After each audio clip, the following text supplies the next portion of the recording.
My son was born pretty much with an idea, his own idea of how things were going to be. He loved fishing and boating, loved hanging out with his family, helping other kids in addiction.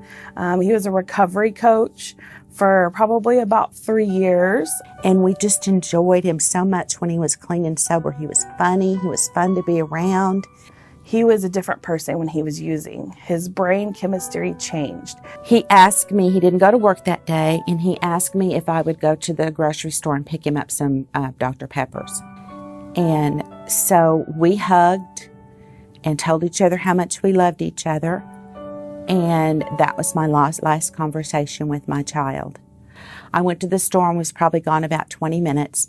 I came home and saw that he was in the bathroom, saw the light under the door, and said, "Hey, Mike, I'm home." No answer. So, of course, I broke into the bathroom, and his whole head was completely purple. He was sitting up on the toilet. There was a needle and a spoon on the floor in front of his legs, and he was completely unconscious and not breathing. And we came here to Medical Center, North Hills. So we met Keisha, the admit person, when we first walked in, and I was so upset. She was getting me water and tissue. I went to the bathroom. I thought I was going to get sick. She came and checked on me in the bathroom, to make sure I was okay.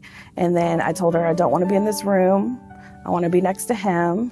And it was a trauma situation. So they let us all go to the ER emergency room, the room that he was in.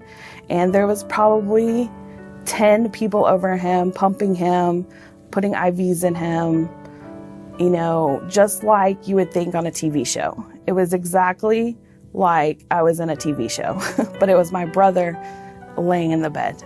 Whenever we have a family come in, I automatically go over there and ask, if they need some water or if they'd like some tissue or if there's anything I can do to, for them.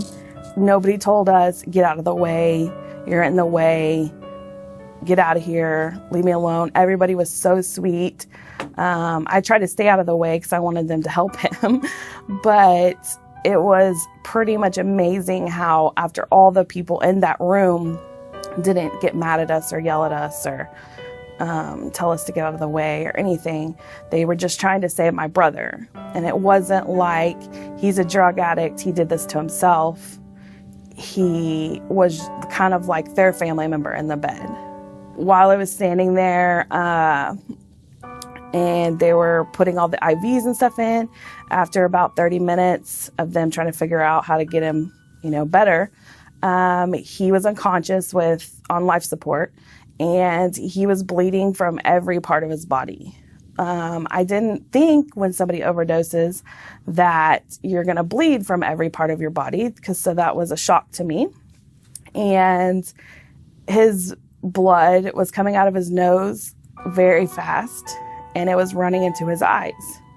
And so I said, they were all putting IV stuff in, and they didn't have time to wipe the blood, because there was like 10 of them on him doing other things, checking vitals and things. And so I said, can I put some gloves on and have a washcloth and wipe the blood so it stops going from his eyes? And the head nurse of the ER, she was charting. She was controlling the room and charting what's going on. She was like, of course, if that makes you feel better and that helps you, of course, here's some gloves, here's a wash rag. And so I stood over him and wiped his blood for about 2 hours. And it made me feel better because I was helping. The blood wasn't going in his eyes.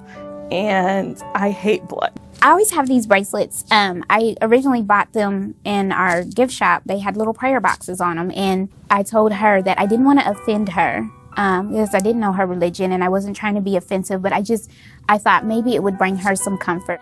At one point, she pulled me out in the hall and put this bracelet. This is the original, Beads of Comfort, Michael's Light Beads of Comfort. She put this bracelet on my arm and told me that she wanted me to keep it. that it was a prayer bracelet and that she wanted me to have it. So I just prayed for God to give us strength and to not have my son suffer. His blood pressure plummeted and his heart rate plummeted, and his heart stopped. We held his hand and told him goodbye. And Mom and Dad were there. We told him goodbye. And then he passed away. And then Amanda, the nurse in the ER, sat me down in a chair and cleaned all the blood off of me. So she nursed him and she nursed me. And it was like a battle zone. There was blood everywhere. So she told us to go to the waiting room. And she cleaned the whole entire room up, made it smell better, and made him look presentable. And then we got to come in to a clean room, him looking better, more at peace. And that was very comforting. So the bedside manner of them was amazing. I can't even put into words how much respect and dignity my son and my family was treated with that night. It just makes me feel good to be able to bring a smile. It doesn't cost anything to be nice, and they're already coming to the hospital. They're upset. They don't feel good. No one wants to come to the hospital. It's not a place where people want to come and hang out. We started making the bracelets so Kisa could hand them out to her patients, and there was no stipulations. You give them to whoever you decide. It's a huge form of therapy for me. When I get kind of down and am not having a good day, I just go and make bracelets. We bring them to Kessa probably once. We try to come and bring them about once every 2 weeks. We bring her a bunch. I know my son, and I know he would say to me, sometimes in the depth of my despair, when I'm by myself in a low moment, I can hear my son saying to me, Mom, move on with your life. This was God's will. You did everything you could do. I know you loved me. I'm not suffering anymore. I'm at peace. And I want you to enjoy the rest of your life. I don't want you to spend the rest of your life in misery, being sad over me, losing me. When you get to heaven someday, I'm going to ask you what you did with the rest of your life. And I want you to tell me that you tried to do God's will and to help others. Kept them in my heart, and I, said prayers for them.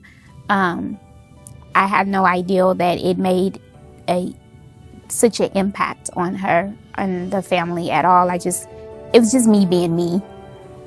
I would think that's what they would want, for you to treat the patients with the utmost respect. And I just think that's something you should do in life. You treat people the way you want to be treated. I would hate to go anywhere and feel like, or made to feel bad for not feeling good, or for having, an addiction, and I can't control it, and I'm trying, but I'm made to feel bad, because all that does is make things worse. So no, I think that Medical City North Hills absolutely wants their employees to do that, to make people feel good. Medical City North Hills is absolutely amazing. Every single person that works here loves their job and really, truly, truly cares about who is in their hospital bed and the family members that are next to the hospital bed.